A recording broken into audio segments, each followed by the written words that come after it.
Hi, my name is Finn and this is my 2024 HSC project. The reason for building this project is that we recently refurnished the front room, making our old sideboard cupboard feel out of place, as well as the fact that my dad hacked out a hole in the back.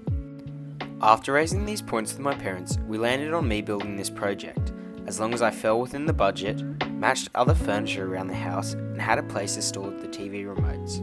The joinery used in my project consists of domino joints, dovetail joints, bridle joints, a half-lap joint, and open and closed housing joints, as I felt these would allow me to showcase my craftsmanship, as well as provide the needed strength for the applications they were going to be used for.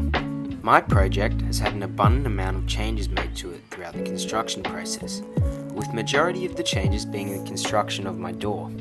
After first cutting the slats for my tambour door, I laid them out and quickly realised that the different natural colour tones in the timber made the door look tacky. After taking a suggestion from some of the staff, I organised my slats to have a butterfly effect, with dark brown in the middle flurrying out to red on the outside. The second change I had to make was planing all my slats down to 18mm by 18mm, as some were not perfectly square, altering the final amount that I would need. The final change I made was the addition of a roundover to the slats in my tambour door.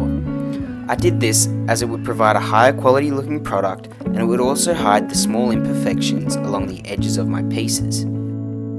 The first major problem I encountered and overcame was when my jig slipped without me realising when rounding the ends of my piece, causing the bit to go off course as well as it slipping and cutting too deep into my timber.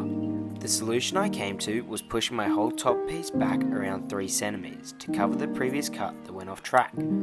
I repeated this on both sides with an initial pass and used a flush cut bit on the back to finish it off.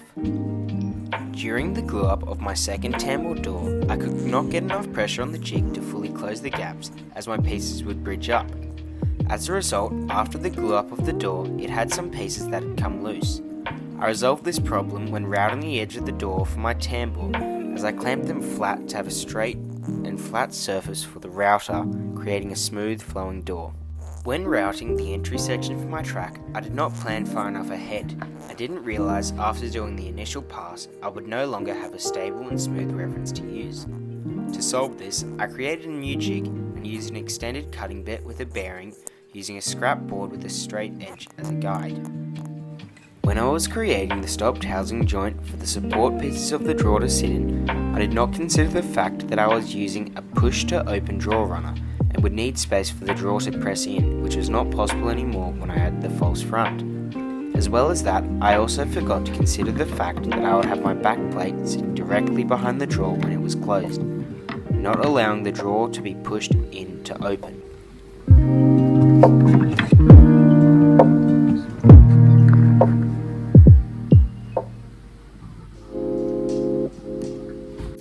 The finish I have chosen to use for this project is a Rubio monocoat that contains 5% white. The finish has a catalyst which will create a reaction in the finish that leaves a strong protectant layer that rarely requires maintenance. This finish gives a satin afterlook, which is like the other wooden furniture in the room. I believe a high sheen would take away from the quality of the workmanship and give a cheap plastic look. As well as this, the spotted gum flooring in my house uses the same finish, with the 5% white toning down the redness from the timber.